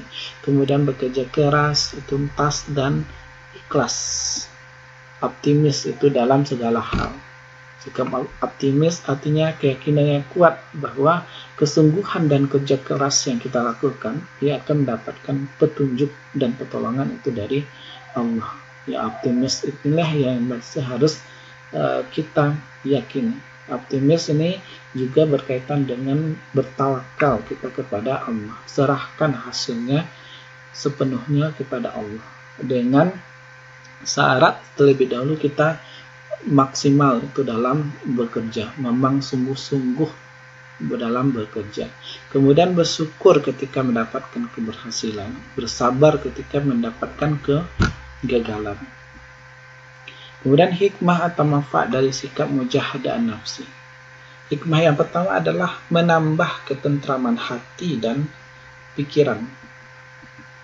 Yang kedua itu adalah mendapatkan hasil yang memuaskan. Mujahadah an-nafsi, dengan kita berusaha mengendalikan diri kita, kita nanti akan mendapatkan hasil yang memuas, menambahkan ketentraman hati dan pikiran kita. Kita tidak bergantung kepada orang lain, kita tidak meminta-minta kepada orang lain, Ya, memiliki kepercayaan diri yang tinggi, percaya terhadap diri sendiri, bahwasanya di dalam hatinya dia berkeyakinan dia mampu untuk berbuat sesuatu, mampu meraih kesuksesan, mampu meraih apa yang ia cita-citakan, menambah ketawakalan kepada Allah Subhanahu wa taala dalam menyerahkan semua urusan. Kemudian lanjut berkenaan dengan musabaqah bil khairat. Musabaqah bil khairat artinya berlomba-lomba dalam hal kebaikan untuk mengerjakan amalan yang wajib dan sunnah, meninggalkan segala perbuatan yang haram dan makruh, serta sebagian hal-hal yang mubah dibolehkan. Nah, ini artinya fastabiqul khairat. Ya, berlomba-lomba itu dalam jalan kebaikan. Fastabiqul khairat. Ya, juara bukan lagi dinilai dari seberapa hebat dirimu, karena juara dinilai dari seberapa banyak pemberianmu kepada orang lain dari kehebatanmu. Berlomba-lomba bukan untuk menang. Ya. Wal 'asri innal insana lafi khusri illa allazina amanu wa 'amilus shalihat wa tawasaw bil haqqi wa tawasaw bis sabri. Saling tolong-menolong itu dalam hal kebenaran dan saling tolong-menolong itu dalam hal kesabaran. Ya, dalam hal musabaqah bil khairat itu ya bukan berarti ya kita merasa lebih hebat daripada teman kita, bukan seperti itu yang diharapkan. Tetapi yang berlomba-lomba ini ya kita berusaha untuk semakin dekat diri kita kepada Allah, tentunya dengan cara yang melaksanakan apa yang diperintahkan Allah, kemudian meninggalkan segala yang dilarang, bahkan yang dibolehkan oleh Allah, guna supaya kita lebih dekat kepada Allah. Ya, mendekat musabaqah bil khairat ini, mendekat kepada Allah, ya tidak akan ada efek buruknya kepada orang lain. Ya, seperti sholat jamaah. Ya, apakah berlomba-lomba kita sholat jamaah ini akan merugikan orang lain? Tidak, justru nanti akan menguntungkan orang lain. Kalau kita fastabiqul khairat di sini. Berbeda nanti dengan persaingan yang tidak sehat ya antara pedagang satu dengan pedagang yang lain yang memiliki cara-cara yang dilarang syariat, menipu atau menjelek-jelekkan penjual yang lain, ya, itu tidak boleh, ya. Tidak seperti itu yang diharapkan. Di musabaqah bil khair ini kita berlomba-lomba dan tidak akan pernah merugikan orang lain di dalam berlomba-lomba ini, karena kita sama-sama menuju Allah. Ya. Kemudian dalil nakli musabaqah bil khairat fastabiqul khairat wa likulli wijhatin huwa muwalliha fastabiqul khairat aynama takunu ya'ti bikumullah jami'an innallaha ala kulli syai'in qadir. Dan setiap umat itu mempunyai kiblatnya masing-masing yang dia menghadap kepadanya. Fastabiqul khairat, maka berlomba-lombalah kamu itu di dalam kebaikan. Aina matakunu ya'ti bikumullahu jami'an. Di mana saja kamu berada, pasti Allah akan mengumpulkan kamu semuanya. Innallaha ala kulli syai'in qadir. Sesungguhnya Allah itu Maha Kuasa atas segala sesuatu. Kemudian macam-macam musabaqal khairat. Nah, ini contoh-contoh gambarnya. Ini musabaqal khairat. Ada penghalangnya yaitu setan. Nah, kita di sini berlomba-lomba untuk menuju jannah, menuju surganya Allah.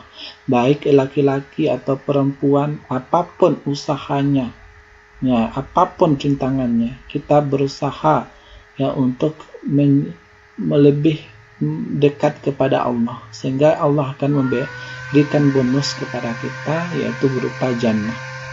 Ya, apapun halangan dari setan, apapun halangan dari hawa nafsu, atau halangan dari teman-teman yang jahat, ya, kita tetap konsisten istiqomah berlari menuju Allah, berlari menuju surganya Allah. Ya, fastabiqul khairat, berlomba-lomba itu dalam hal kebaikan, apapun caranya itu kita lakukan. Ya, tidak kita merasa tidak cukup ya, hanya dengan sholat tambah sholat sunnah, ya kita tambah dengan ya berpuasa sunnah, atau bersedekah, atau kebaikan-kebaikan lainnya yang sangat banyak yang kita bisa lakukan ya, agar kita semakin dekat kepada Allah ya, tanpa merugikan orang lain.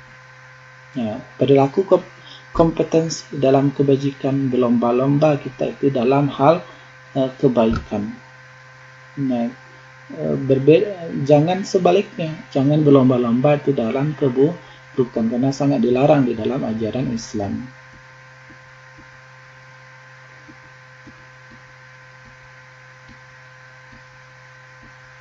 Ya, contohnya di sini adalah berlomba-lomba kita di sini mencari kebaikan, kemudian berlomba-lomba mencari ampunan dari Allah, kemudian berlomba-lomba mencari jalan kebaikan.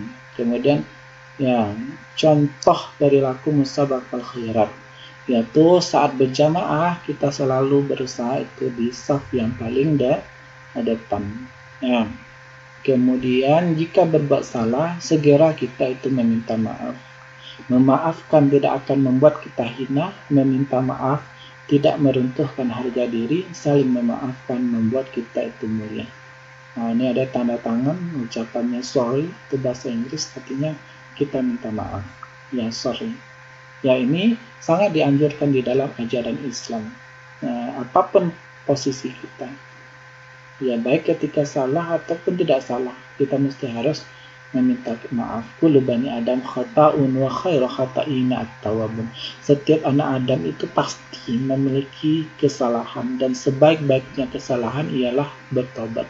Salah satu cara kita bertobat itu adalah meminta maaf kepada orang yang kita zalimi. Kemudian lanjut, jika mendengar azan itu segera berwudu dan mengerjakan sholat berjamaah. Ini fastabiqul khairat, berlomba-lomba kita dalam hal kebaikan. Ya. Memilih teman yang soleh dan soleha. Nah, ini dianjurkan di dalam Islam, memilih teman yang soleha. Ya, karena di dalam hadis itu jelas teman itu ibarat minyak wangi dan yang pembuat pembuat besi, ya tukang besi. Ya, kalau kita berteman dengan orang yang penjual minyak wangi, otomatis kita tuh kecipratan berpengaruh wanginya terhadap kita. Nah, begitu juga kita kalau kita mendekati tukang besi, ya otomatis baunya ya akan berpengaruh juga kepada kita. Artinya di sini kita dianjurkan memilih-milih teman. Pilihlah teman yang soleh dan soleha, ya, yang membawa kita ke surga, yang merangkul kita ke surganya Allah Subhanahu wa Ta'ala. Jangan kita berteman kepada teman yang membawa kita ke jurang neraka. Jangan sampai. Maka kita harus pandai-pandai memilih teman. Ya. Setelah salat senantiasa itu membaca istighfar, minta ampun kita kepada Allah. Ya, Nabi saja itu dalam sehari minimal itu 100 kali dia minta ampun. Itu seorang nabi yang dijamin itu masuk surga. Apalagi kita, ya mestinya harus lebih banyak daripada nabi. Oke. Kemudian giat dalam menuntut ilmu. Ya, ini contohnya orang yang tinggal itu di pedalaman, ya mereka giat menuntut ilmu, meskipun banyak halangan dan rintangan, batasan-batasan yang membatasi mereka, mereka tetap giat dan semangat menuntut ilmu. Ini bisa menjadi inspirasi bagi kita semua untuk lebih giat dalam belajar apapun kendalanya, kita berusaha untuk maksimal. Ya, karena pasti saja ada jalannya, termasuk kita yang kuliah daring ini. Ya, ada saja jalannya kalau kita berusaha. Ya, toleransi tetap itu Bapak berikan. Ya, tugas Anda jalankan, kalau ada kendala Bapak berikan perpanjangan waktu. Ini sebagai contohnya. Kemudian kita lihat di sini, giat kita menuntut ilmu ini juga dimotivasi oleh hadis Nabi, ya, tentang keutamaan menuntut ilmu. Kita diajak untuk berlomba-lomba.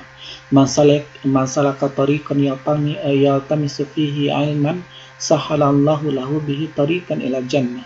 Barang siapa yang berjalan untuk mencari ilmu, niscaya Allah akan memudahkan jalannya itu menuju surga. Ya, ini kan bentuk motivasi kita agar kita semakin semangat, semakin giat untuk menuntut ilmu. Kemudian kita akan membahas tentang etos kerja. Nah, pengertian etos kerja adalah usaha maksimal. Ya, usaha maksimal untuk memenuhi keperluan hidup di dunia dan di akhirat disertai sikap yang optimis. Nah, kalau usaha maksimal untuk memenuhi keperluan hidup di dunia, itu dalam rangka kita beribadah kepada Allah, dalam rangka kita mendekatkan diri kepada Allah. Ya, karena apa? Kalau tanpa makanan contohnya sebagai keperluan hidup, kalau tanpa makanan, bagaimana kita akan sholat? Ya, kalau tidak makan atau tidak minum, ya otomatis kita hidup di atasnya ini perlu kebutuhan. Ya, makanya kita dianjurkan di dalam ajaran agama Islam, Al-Quran dan Hadis untuk meningkatkan etos kerja kita, agar kita berusaha itu maksimal dalam berusaha. Seperti Nabi itu, sebelum diangkat sebagai Nabi, dia mengembala kambing, dia sebagai seorang pedagang yang sukses, ya, karena Nabi mencerminkan satu sikap, yaitu etos kerja, ya, mencerminkan sikap yang berusaha semaksimal untuk mencapai kebutuhan yang diperlukan. Dan di akhirat ini adalah bekal kita, apa saja bekal kita yang akan kita bawa nanti untuk akhirat. Tentulah amal-amal kita di atas dunia ini, ya, dengan usaha maksimal disertai dengan sikap yang optimis, berbaik sangka kita kepada Allah, ya, optimis kita menjalankan hidup, ya, suatu upaya yang sungguh-sungguh dengan menggerahkan seluruh kemampuan dan usahanya. Nah, tapi jelas dalam Islam, la yukallifullahu nafsan illa wus'aha.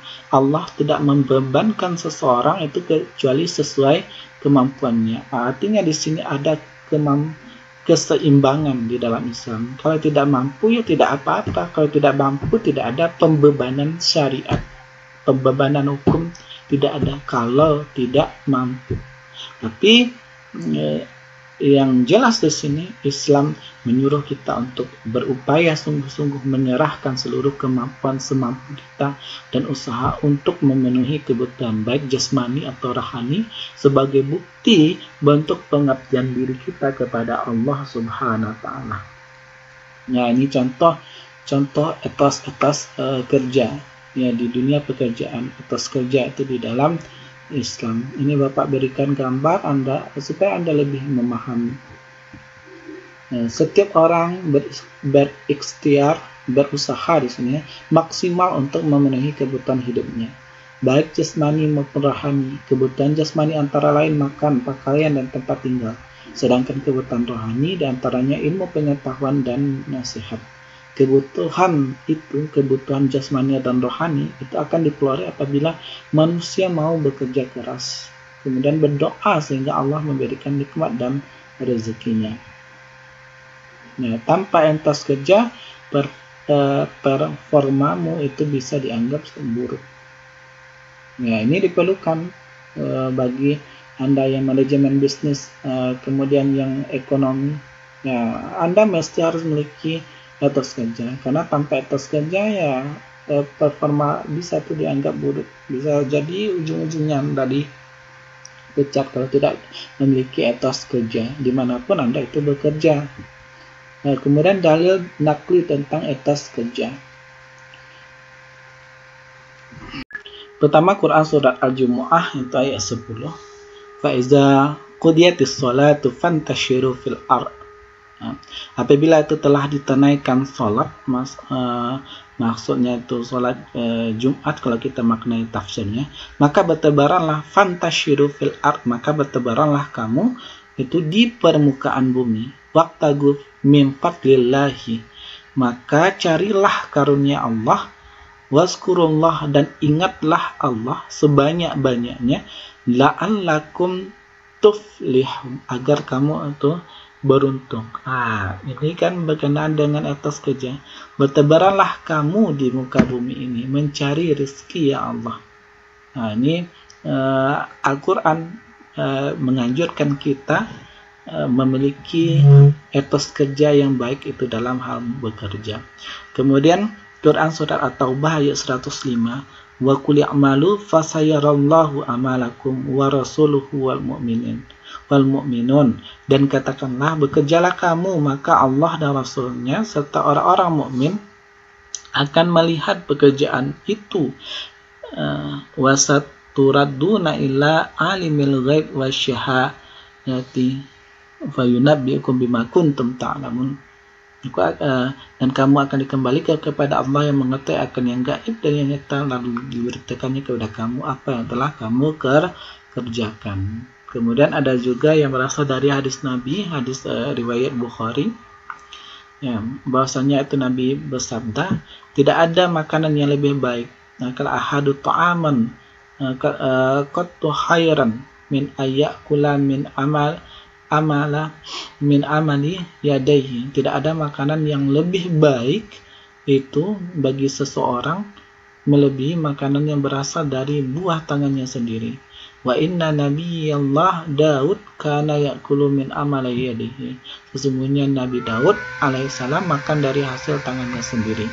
Ini mencerminkan etos kerja. Jangan kita sampai bergantung kepada orang lain, apalagi meminta-minta, itu tidak diharapkan, apalagi kita sudah dewasa gitu. Ya, artinya kita mengamalkan ajaran baik dalam Al-Quran dan hadis yang menyuruh kita untuk memiliki etos kerja. Ya, harus memiliki usaha yang maksimal dalam mencapai apa yang kita cita-citakan. Ya ayyuhal insan innaka kadihun ila rabbika kadahan famulaqi. Wahai manusia, sesungguhnya kamu bekerja keras secara sungguh-sungguh menuju keredaan Tuhanmu.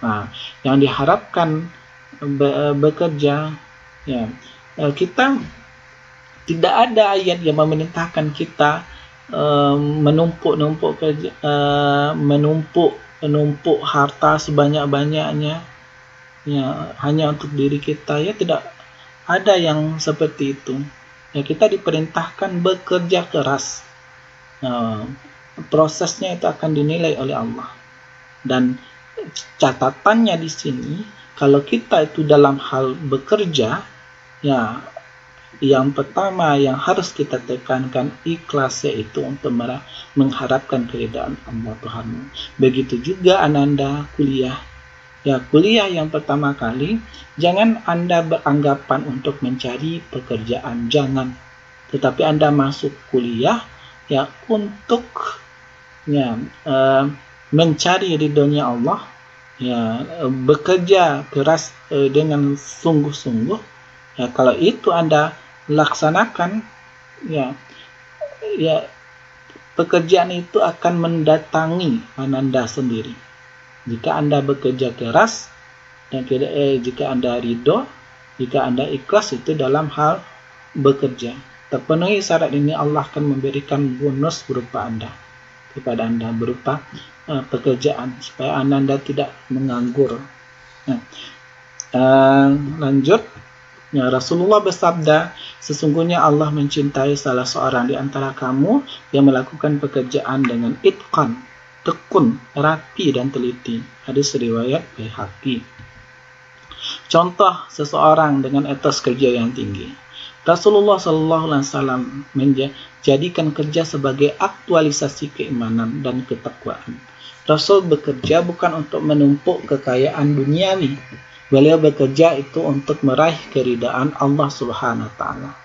Ada 5 peran penting yang diemban Rasulullah, yaitu pertama sebagai rasul, kedua sebagai kepala negara dan pemimpin sebuah masyarakat yang heterogen, yang bervariasi ragamnya, beragam macamnya.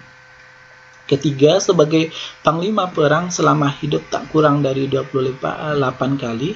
Keempat, sebagai kepala rumah tangga. Kelima, sebagai seorang pebisnis. Semuanya sukses dilaksanakan oleh Rasulullah. Ya. Kepala negara sukses, pemimpin sukses, panglima perang sukses, kepala rumah tangga sukses, pebisnis juga, Nabi itu sukses. Nah, maka berpedomanlah kita kepada Nabi. Ya, kita yang ekonomi Islam, manajemen bisnis syariah itu berpedoman kepada bisnis Nabi. Nabi pasti akan memberikan rahasia-rahasianya, bagaimana menjadi seorang jutawan, menjadi seorang pebisnis yang sukses, bukan hanya sukses dunia tetapi juga sukses di akhirat.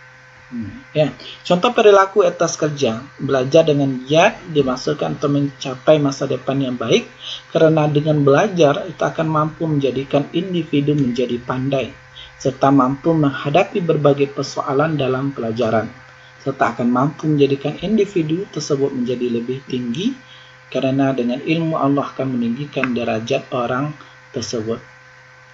Yarfa'il ladzina amanu minkum wa utul ilma darajat. Ya, Allah akan mengangkat derajatnya orang-orang yang beriman dan berilmu di antara kalian itu beberapa derajat. Ya. B. Mencuci piring selesai makan, menyapu lantai dan lain-lain sebagainya. Sebagai contoh, sangat banyak yang contoh perilaku yang tentang etos kerja. Nilai-nilai etos kerja yang harus dijunjung tinggi itu dalam Islam itu adalah kejujuran, kebersamaan dalam kelompok, menghindari persaingan dalam kelompok, memandang teman-teman sekerja sebagai teman seperjuangan, keserasian organisasi, melakukan pekerjaan dengan baik, takwa dalam melakukan pekerjaan, adanya sikap baik, budi, jujur, dan amanah. Nah, kemudian lanjut kepada syukur. Syukur, kata syukur itu berasal dari bahasa Arab dengan kata dasar syakara, yang artinya itu berterima kasih. Bentuk masdar dari kalimat ini adalah syukran, yang artinya rasa terima kasih. Menurut istilah syarak, syukur adalah pengakuan terhadap nikmat yang diberikan oleh Allah dengan disertai ketundukan kepadanya dan mempergunakan nikmat tersebut sesuai dengan yang dikehendaki Allah. Nah, ini yang harus kita pahami. Kita hidup di atasnya ini diberi nikmat oleh Allah. Nah, cara kita mensyukuri nikmat Allah itu yaitu mempergunakan nikmat tersebut yang sesuai dengan yang dikehendaki oleh Allah. Menurut sebagian ulama, syukur berasal dari kata syakara yang artinya membuka, menampakkan. Jadi hakikat syukur adalah menampakkan nikmat Allah yang dikaruniakannya padanya, baik dengan cara menyebut nikmat tersebut ataupun dengan cara mempergunakannya di jalan yang dikehendaki oleh Allah. Syukur sebagai solusi hidup. Nah, rezeki. Dan kemudian dalil tentang syukur. Rezeki maunya kontan tapi bersyukur masa dicicil. Nah, ini sindiran kepada orang-orang yang tidak mau bersyukur padahal nikmat sangat banyak diberikan Allah kepadanya. Ya, dalil tentang bersyukur. Sesungguhnya kami telah menempatkan kamu sekalian di muka bumi dan kami adakan bagimu di muka bumi itu sumber penghidupan. Amat sedikitlah kamu bersyukur.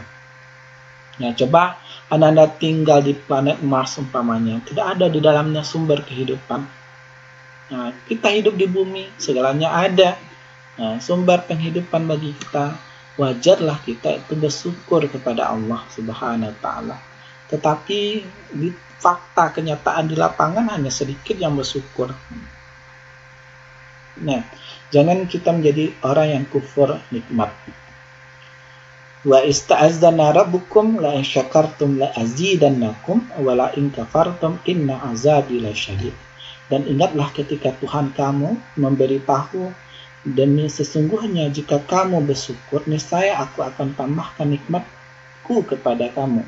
Dan demi sesungguhnya jika kamu kufur, ingkar, sesungguhnya azabku amatlah terasa. Di sini ya Allah telah memberikan kuncinya. Nah, kunci cara agar nikmat kita bertambah yaitu dengan cara mensyukurinya. Mensyukurinya tidak hanya menyebut dengan kata-kata, oh alhamdulillah, bukan hanya itu, tetapi harus kita laksanakan.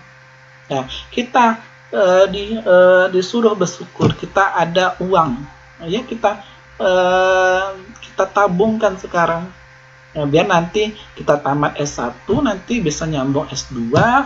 Ya, dari sekarang itu kita boleh menabung, ya, berikan planning, ya, planning apa yang akan kita masa depan, kita harus ada persiapannya mulai dari sekarang.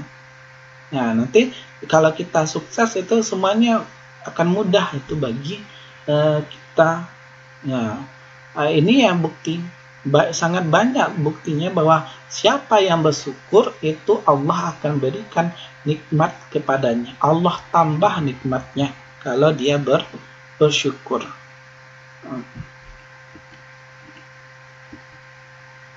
Ya, kemudian manfaat syukur. Said Qutb yang dikutip oleh Ahmad Yani menyatakan 4 manfaat syukur. Nah, ini contoh anak kecil yang sulit untuk mencari makanan. Ya kan, iba kita melihatnya. Ya Allah, jadikanlah kami hamba-Mu yang bersyukur. Seharusnya kita yang keadaan kita cukup saat sekarang ini. Ya, tidak seperti anak ini. Ya, seharusnya kita ini bersyukur kepada Allah, memberikan kita kemampuan, memberikan kita bisa memenuhi kebutuhan dasar. Ya, 4 manfaat syukur, yakni menyucikan jiwa, mendorong jiwa untuk beramal saleh, menjadikan orang lain itu ridho terhadap kita, memperbaiki dan memperlancar interaksi sosial. Ya.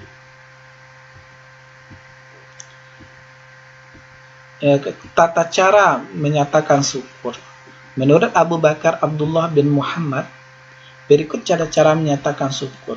Ada dengan bertasbih, berzikir, ucapan hamdalah dan istighfar, berdoa melalui anggota badan. Bukan hanya ucapan, tetapi juga dilaksanakan dengan anggota badan kita. Tangan kita berbuat, kaki kita berbuat, mulut kita berbuat. Ini kita laksanakan dengan anggota badan kita. Cara-cara yang dilakukan untuk bersyukur itu meliputi 3 hal. Yang pertama, hati. Hati mesti harus merasa puas atau senang terhadap apa yang menjadikan ketetapan Allah. Yang kedua itu adalah lisan. Ya, lisan kita harus bersyukur dengan cara mengucapkan alhamdulillah contohnya. Kemudian anggota kita juga harus bersyukur. Caranya adalah mempergunakan untuk yang diridhoi oleh Allah. Nah, kalau kita punya tangan, jangan kita pakai mencuri, tapi kita pakai untuk bekerja. Itu kan bersyukur juga namanya. Ya. Alhamdulillah ala kulli hal. Segala puji bagi Allah dalam setiap keadaan. Nah, apapun yang telah diberikan Allah, kalau kita ditimpa suatu musibah, kita bersabar. Kalau kita diberikan nikmat, kita harus bersyukur kepada Allah. Kemudian lanjut berkenaan dengan dermawan. Sifat dermawan adalah sifat yang harus ditanamkan dalam diri setiap muslim.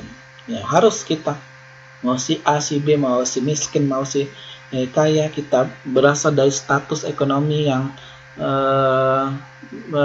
di bawah, ya, bukan menengah atau bukan ekonomi yang bagus. Nah, kita semuanya itu mesti harus dermawan, karena dermawan itu bukan hanya dari sisi harta, tetapi juga dari sisi jasa.